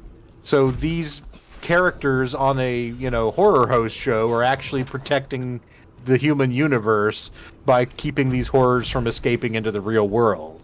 And it was this really neat concept, and we had basically invented our own show. And I think I was some kind of... I was an octopus puppet character, because it was a nautical themed show. Captain Cadaver's Movie Hour or something like that. And so I was like an octopus who was also like a kleptomaniac, so I kept stealing things with my tentacles. And we were just like, it was the great concept, and why he had done that is so we could play part of the game, then go watch a bad horror movie, and then finish the game, and it would be part of the game, so for us to sit down and watch a bad horror movie. And it was great! Yeah, that could be definitely there's fun. Yeah, it's a fantastic concept, and I love the implementation. I'd love to revisit it, but it's probably never gonna. I have a whole binder of characters from just this guy's campaigns. Binders filled with characters. Yes, I have one binder of all my characters that I've ever played, and a separate binder for all my characters that I've played in just his games. Super frustrating. Oh, hi there.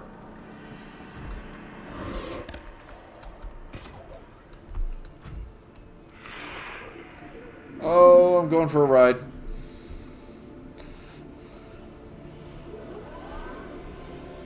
Oh, this is gonna go badly.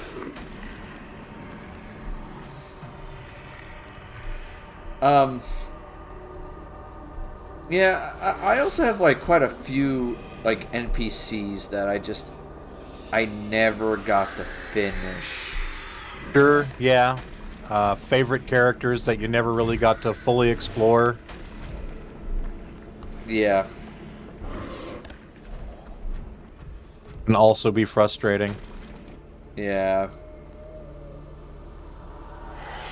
I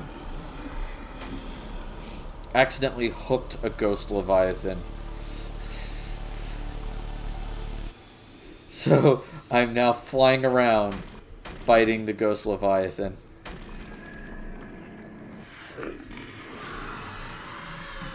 Oh, hi there. I don't want your shit.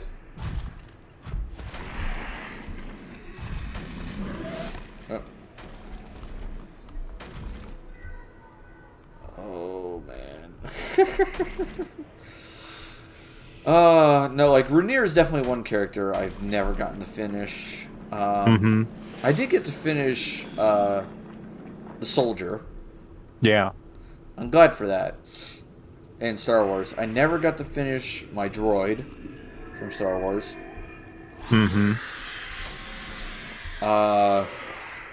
The Game of Thrones Dwarven Druid, I've never gotten to finish. If you remember him, the drunk dwarf. I'm not placing him, but it's been a couple years, so. Yeah. I never got to finish him. I'm trying to remember what else. Never got to finish my Tantric Wizard. And that's a messed up concept. Yeah. Oh, man. What else? I'm playing an Echo Knight fighter right now.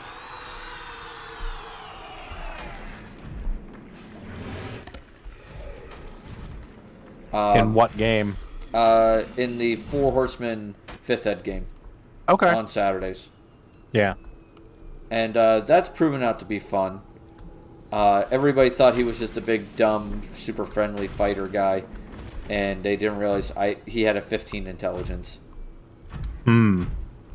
So, like, everybody was kind of talking down to him. And I was like, no, he's smarter than you think. Okay, I gotta let go of you. Oh, hey. What the... Oh, this is the wrong time for this. What are you?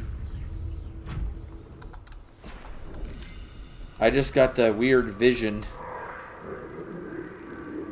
Very creepy. Yeah, I know. Oh, hey. Thank you, Spider, for hitting me. Oh, gotta get back in it. No! Promptly piss off.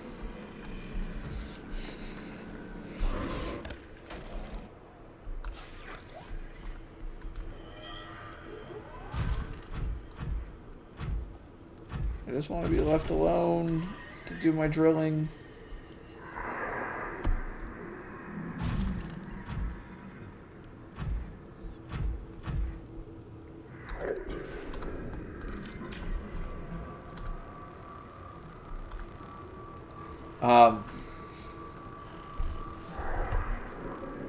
What else is there though that keeping an eye on him. Oh, as I mentioned the other day, I'm getting ready to revive my Aberrant character in the Rifts game. Right. Should be interesting. Oh, that'll be fun, I'm sure. Yeah. It made me think, though, that it might be nice to play Rifts with my current group, though I'd probably use the Savage Worlds Rifts rules because just the original system's so terrible. Oh, yeah. And sometimes you get a bad system, but you get a good character. Yeah, I mean, and I like the Rift setting. I tend to like settings that are like kitchen sink, throw everything in. But yeah, the Rift's rules are hot garbage. Oh.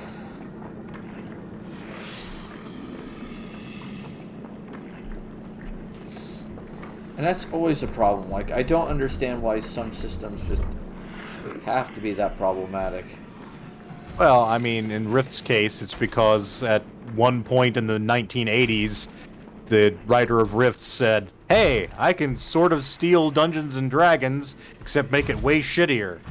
And Yeah. also, I hate ever updating anything or editing it." That's true. And yeah, so basically, shit it became and shit it remains. And shit it shall always be. Yep. I mean, dude's pretty crazy. We were all very surprised when he allowed the Savage Worlds folks to make a new version of his game. And that's always the weird thing, is like, when you have to be shocked that someone's updating their game, you're like, wait, that's not a good sign. Yeah, I mean, there are horror stories online where you can hear about the ancient layout software that he uses for Rifts, and why, when they update the books, certain errata just doesn't make it in, because they literally would have to resize and move all the columns for the rest of the chapter to address them. Right, and that's like, no, we're good. It's like, holy crap! Just put the text in a modern document that you can do some electronic, automatic, columnation, export it to whatever format your printer needs. But no, gotta use the relic technology. Gotta use technology that I'm fairly certain we need stones and chisels for. Just about. Oh, I overshot. And I do not get that. Why some people are just so set in that. I legitimately think that the writer behind Rifts has a mental illness of some kind that is unmedicated and undiagnosed. Oof. I mean, you never want to say that about, like, armchair diagnosis. It's usually full of shit, but he's just got this history of really bizarre behavior that I cannot explain. And it's like, I think he legitimately has this weird kind of paranoid, everybody's out to get me and my company view. And so he just keeps doing the same things over and over again. Which does not help matters. No. And then you got the guys from like Zweihander, which are fully on a crusade against piracy, they say. Yeah. And it's like, guys, I don't think you understand how this works. I mean, it's kind of funny you're worried about people stealing your RPG when your entire shtick is that you stole Warhammer Fantasy RPG. Yeah. And to make it worse, it's like you're sitting here, worried about someone stealing your RPG. In reality, people are sharing your book because they want to, they want to, share it because they think it's awesome. And your idea was, no, let's not do that.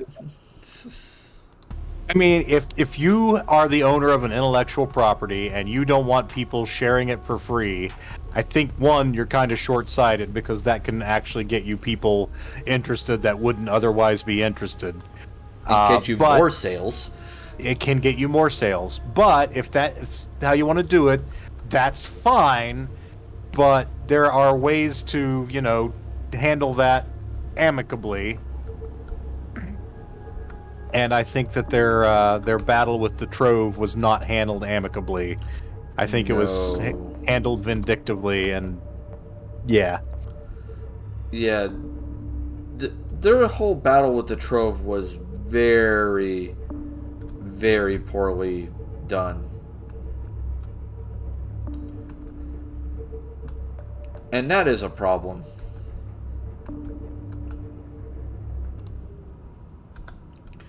I feel like that's something we should probably talk about at some point, is how to utilize your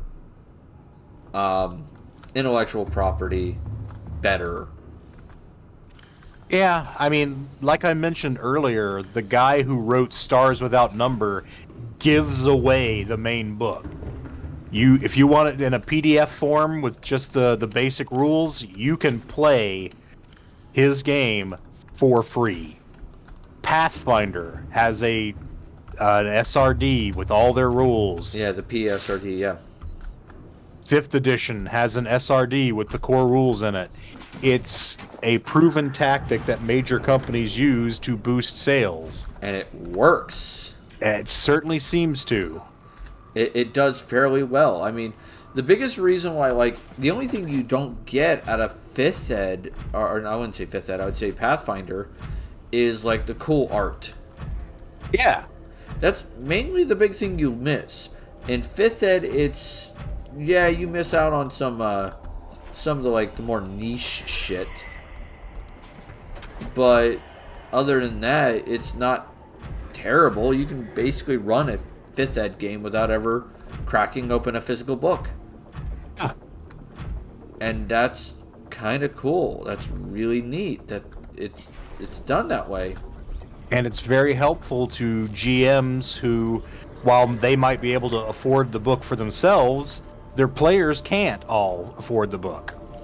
Yeah, I remember one storyteller I had in a WOD game where he basically demanded everybody have all the books they needed to do that was on their character. And I'm like, fucking excuse me? And in some cases, they would purposely give you things for your character mid-game that you didn't have the book for.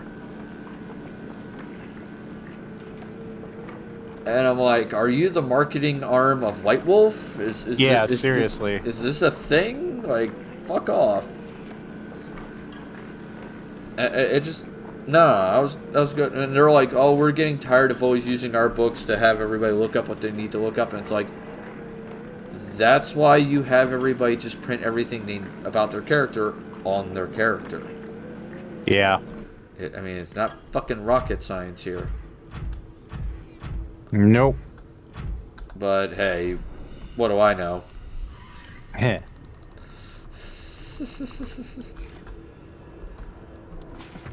It's about 9 o'clock. It is about that time. It is about that time, yep. Let me find my Google Chrome. Chrome, come here. Because Anne just messaged me asking me for a body armor. So, we should also find someone to deal with for that. So, let's find out who we're rating today. Alright, who do we got on and who's doing what? We got... As soon as I get this whole list done. Oh, did you hear about the Halo challenge that's going on that's made the news? No. I'm forgetting the guy's name. I think it's Penguins or something. Let me double check. I just saw it on YouTube news.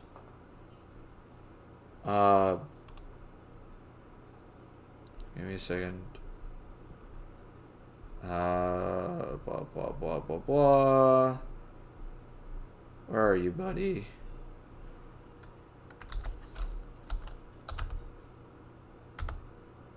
Yeah, Penguins 0. Alright. So, he released a It was originally a $5,000 bounty Okay. to complete Halo 2 with all the skulls except for one. Okay. And it's the one skull that if you turn on your flashlight, you turn invisible. So it's actually a skull that helps you. Okay. And you have to complete the entire game with no deaths on the hardest difficulty. And at first it was like, okay, $5,000, that's not the end of the world, so on and so forth. It has gone up since you started it, and I think it's gone on for 2 months now, to $20,000. Wow. Yeah. It's a $20,000 bounty. But you have to complete the entirety of Halo 2 with all the skulls on Legendary, with while on stream. You have to stream it to prove it. Gotcha. That you didn't do any video editing fuckery. Sure. All right, let's see who we got on. Oh, we got Minecraft. We got more Minecraft. Oh my god, lots of Minecraft today.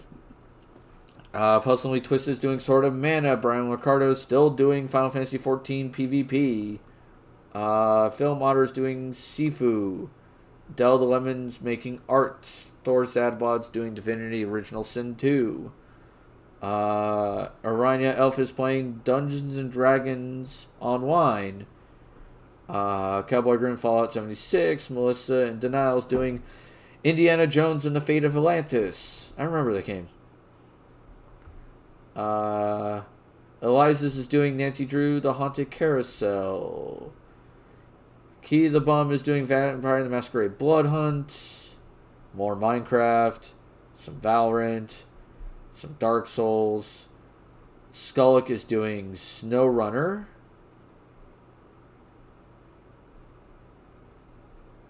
Oh, who are we going to raid today? Let's figure it out. See anybody from Live Now. Let's see what we got here. Oh, someone's doing Elden Ring. That could be fun. Elden Ring is a horrifying game, but it can be fun. I wouldn't play it, but it's fun to watch. Yeah, it's very Souls-like. Yep.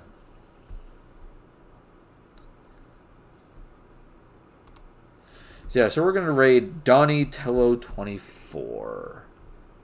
So let me go put that in my stuff. Alright, while we're doing that, make sure you guys are taking care of yourself physically and mentally, because that's always important. If you are a follower, please, by all means, use this when we raid. If you are a subscriber, please use this when we raid. Donnie here. Alright, so Donnie, can I type today would be nice. Donnie Tello 24. Alright, so we're going to raid Donnie Tello. So tomorrow is Wildcard Wednesday, where we'll be playing some more Dragon Age until someone, either I beat the game or someone pays 5k critical roles to change the game. Either one. If I beat the game, then I will be randomly picking a game from my games list, and I will figure out what that's going to be.